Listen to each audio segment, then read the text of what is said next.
ওই আহমদাবাদ দরবার শরীফ পান্নাবাড়ি বার্ষিক ইসলাম মাহফিল 14, 15, 16 জানুয়ারি 14, 15, 16 জানুয়ারি বুধ, বৃহস্পতি, শুক্রবার, শনিবার সকালে আকিরি মোনাজাত হবে।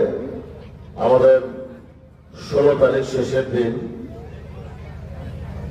প্রধান বক্তা, প্রধান আলোচক হিসেবে থাকবেন মেদিনীপুর ভারত থেকে আগত আওলাদে রাসূল সৈয়দ হাফেজ মুফতি মাওলানা আলী আসগর সাহেব।